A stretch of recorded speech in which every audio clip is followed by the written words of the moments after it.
الحمدللہ رب العالمین والعاقبۃ للمتقین والصلاۃ والسلام علی سید الانبیاء والمرسلین اما بعد اعوذ باللہ من الشیطان الرجیم بسم اللہ الرحمن الرحیم رب اشرح لی صدری ویسر لی امری واحلل عقدۃ من لسانی یفقہوا قولی صدق اللہ العظیم۔ السلام علیکم ورحمۃ اللہ وبرکاتہ۔ ناظرین، آج کے اس اہم سیشن میں آپ کو خوش آمدید کہتے ہیں۔ ہمیں آپ کو یہ بتاتے ہوئے بڑی خوشی محسوس ہو رہی ہے، آج سے ہم اسلامی بینکاری کے حوالے سے ایک سیریل کا آغاز کرنے جا رہے ہیں۔ اس سیریل کے اندر ہم اسلامی بینکاری کے اوپر تاریخی اور شرعی جائزے کے حوالے سے مواد آپ کے سامنے لانے کی کوشش کریں گے، اور امید آپ سے یہ کرتے ہیں کہ آپ ہماری اس کاوش اور کوشش کو یقیناً پسند بھی کریں گے، اور اس حوالے سے آپ اپنا فیڈ بیک بھی دیں گے، اور ہمارا یہ جو چینل ہے اس کے اوپر اگر آپ پہلی دفعہ آئے ہیں تو اس کو آپ سبسکرائب بھی کریں گے۔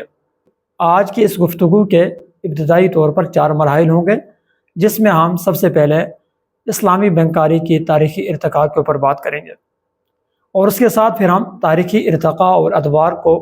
4 مراحل میں تقسیم کریں گے۔ سب سے پہلے ہم انفرادی جو کاوشیں اسلامی بینکاری کے حوالے سے مسلمانوں نے کی ہے اس کے اوپر ہم بات کریں گے۔ اس کے بعد ہم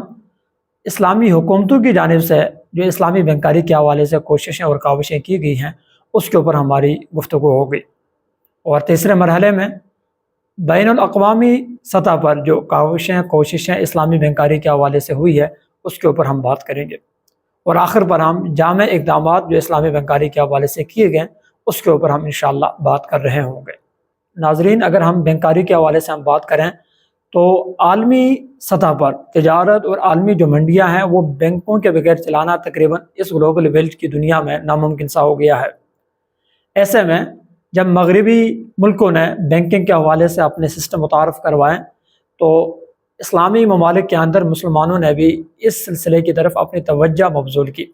اور مسلمانوں کی کوشش یہ رہی کہ ہم اس مغربی نظام کے متبادل کوئی اسلامی بینکنگ کا سلسلہ اس طرح کا لے کر آئیں کہ جو شرعی تقاضوں کو بھی مکمل کر رہا ہو اور سود کی لعنت سے بھی ہماری جان اس میں چھوٹ رہی ہو۔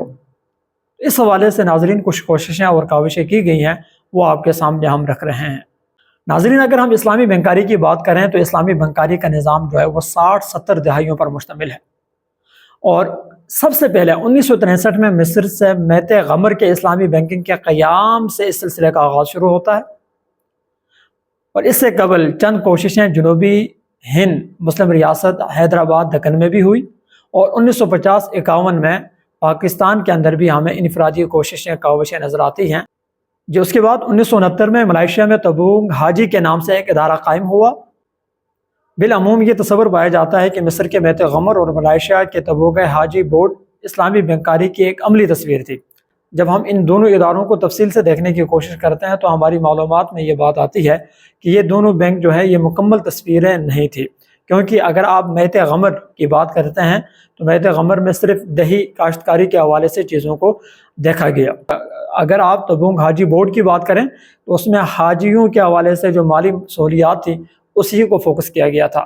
تو آپ یہ کہہ سکتے ہیں کہ ایک ابتدائی کاوش اور کوشش اسلامی بینکنگ کے حوالے سے تو ہے، لیکن یہ مکمل عملی تصویر اسلامی بینکنگ کی نہ تھی۔ 1971 میں مصری وزارت خزانہ نے ناصر سوشل بینک کے نام سے ایک ادارہ ڈیولپ کیا، جو کہ آپ کہہ سکتے ہیں کہ سرکاری سطح پر اسلامی حکومتوں کی جانب سے پہلا اقدام تھا۔ اور اگر ہم آگے بڑھیں تو 1975 میں ہم دیکھتے ہیں کہ پرنس محمد الفیصل کی کاوشوں سے سعودیہ میں جو ہے اسلامی ترقیاتی بینک کا قیام عمل میں آتا ہے، اور 1975 ہی میں دبئی میں اسلامک بینک کا قیام عمل میں آیا۔ 1977 میں کویت فائنانس ہاؤس کی ڈیولپمنٹ کے حوالے سے کویت کی جانب سے ہمیں کاوشیں نظر آتی ہیں۔ یوں ناظرین، اسلامی بینکاری کے ماہرین نے 70 کے اس عشرے کو اسلامک بینکنگ کے حوالے سے جنم کا عشرہ قرار دیا ہے۔ ناظرین، اب ہم آتے ہیں 4 مراحل کے اوپر جو تاریخ کے اعتبار سے ہم نے اسلامی بینکنگ کے حوالے سے آج بات کرنی ہے۔ تو پہلا مرحلہ شخصی اور انفرادی اقدامات کا مرحلہ ہمارے سامنے ہے۔ 1963 میں ڈاکٹر احمد نجار رحمۃ اللہ علیہ کی کاوشوں سے مصر کی سرزمین پر اسلامی بینکوں کے قیام کا اولین تجربہ سامنے آیا، جو کہ شرعی مضاربے پر مشتمل تھا۔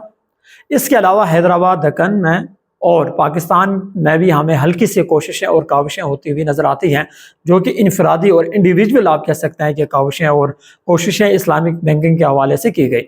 ناظرین، دوسرے مرحلے کی اگر ہم بات کریں اسلامک بینکنگ کے حوالے سے تو وہ حکومتوں کی جانب سے کیے جانے والے اقدامات تھے۔ ناظرین،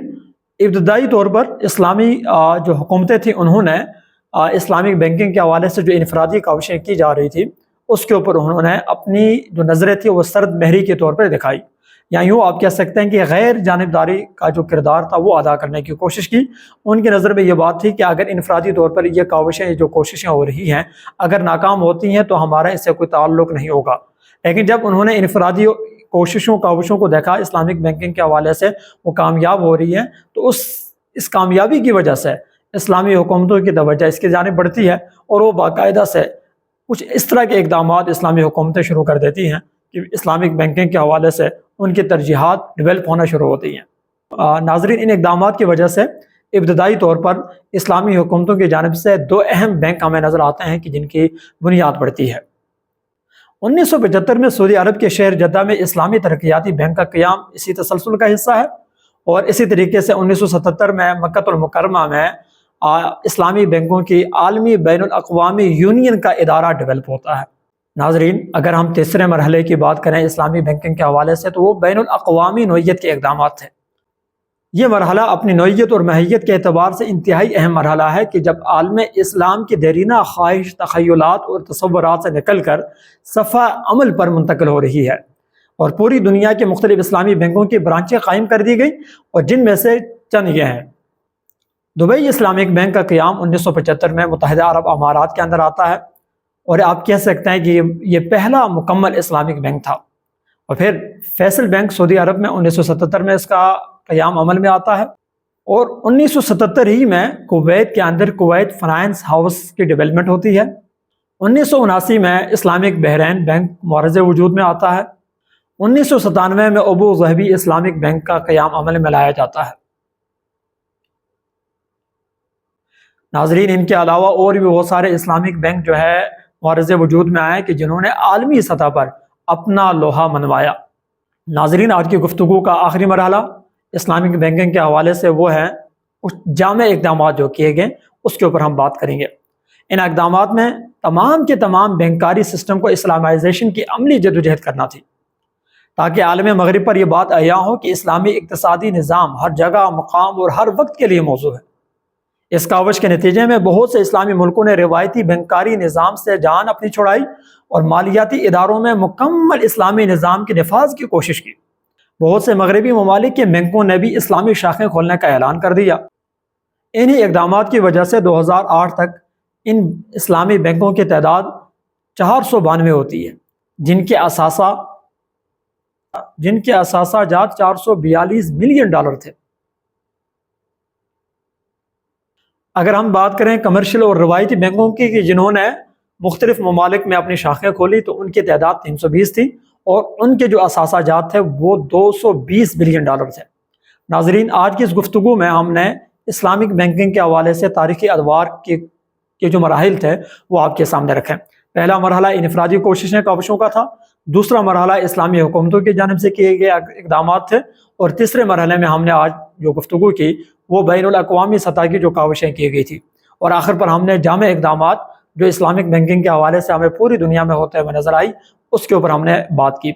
اگلے سیشن میں انشاءاللہ ہم بات کریں گے پاکستان کے اندر اسلامک بینکنگ کی جو ماہیت، جو کاوشیں ہیں اس کو آپ کے سامنے رکھنے کی کوشش کریں گے، اور ہم دیکھنے کی کوشش کریں گے کہ پاکستان کے اندر کیا یہ جو بینکنگ سسٹم ہے وہ بینک کی جو دعویٰ کرتے ہیں کہ ہم اسلامک بینک ہیں، کیا وہ صحیح معنوں میں شرعی اعتبار سے بھی اپنے اس دعوے پر سچے ثابت ہوتے ہیں یا نہیں۔ آج کے سیشن میں ہمیں اجازت دیجیے، اپنا بہت سارا خیال رکھیے۔ السلام علیکم ورحمۃ اللہ وبرکاتہ۔